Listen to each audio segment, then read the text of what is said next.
السلام علیکم dear students, بہت زیادہ امپورٹنٹ ٹاپک کو آج ہم ڈسکس کریں گے، صفت حقیقی اور صفت سببی۔ میرا مقصد یہاں پہ رولز بتانا نہیں ہے، صرف ڈیفائن کرنا ہے، ڈیفینیشن تعریف بتانا ہے کہ صفت حقیقی اور سببی کا در حقیقت آپ کو یہ کنسپٹ کلیئر ہو جائے۔ دیکھیں، جاء رجل عالم، آیا عالم مرد، عالم شخص، تو یہ جو رجل ہے یہ موصوف ہے، اور آگے جو عالم ہے یہ اس کی صفت ہے، یہ اس کی کوالٹی ہے۔ تو صفت حقیقی وہ ہوتی ہے، یہ صفت ہے نا، یہ صفت حقیقی ہے۔ صفت حقیقی وہ ہوتی ہے ایسی صفت جو موصوف کا وصف بیان کرے، موصوف کی کوالٹی بیان کرے۔ یہ عالم ہونا، یہ کس کی کوالٹی بیان کی جا رہی ہے؟ رجل، موصوف کی۔ تو در حقیقت یہ صفت حقیقی ہے، یعنی اس کی اپنی صفت ہے۔ ہم اس کو یہ کہہ سکتے ہیں یہ اس کی اپنی صفت ہے۔ یہاں بھی کیا ہے؟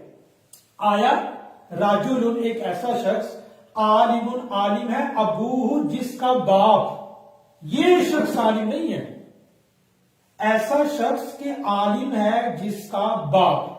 تو یہاں ہم نے کیا کیا ہے؟ یہ جو صفت ہے عالم، یہ موصوف کی نہیں ہے، کس کی ہے؟ موصوف کے متعلق کی۔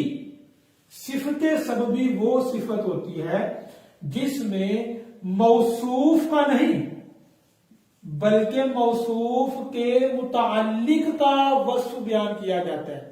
موصوف کے متعلق کا، موصوف کے متعلق کی کوالٹی بیان کی جاتی ہے۔ یہ جو ابو ہے یہ کیا ہے؟ یہ موصوف کا متعلق ہے نا، ماں باپ بھائی بہن، یہ سارے یہ رجل ان کے متعلق ہوتے ہیں، اس کے ریلیٹیوز ہوتے ہیں، آپ یوں سمجھ لیں۔ تو یہ جو ہے نا یہ صفت سببی کہلائے گی۔ یہ عالم ابوہ، یہ پوری صفت ہے، لیکن یہ رجل کی حقیقی صفت نہیں ہے، بلکہ یہ کیا ہے؟ یہ صفت سببی ہے۔ تو صفت سببی وہ ہوتی ہے جس میں موصوف کا نہیں بلکہ موصوف کے متعلق کا وصف بیان کیا جائے۔ پھر دیکھیں، موصوف کے متعلق کا وصف، کوالٹی بیان کی جائے۔ تو یہاں موصوف کی اپنی کوالٹی بیان کی جاتی ہے، اور صفت سببی میں موصوف کے متعلق کی کوالٹی بیان کی جاتی ہے۔ ٹھیک ہے، تو یہ جس سمجھانے کے لیے ایک مثال اس کو لیمٹ کر دی ہے، اس کی محدود اس کو کر دی ہے۔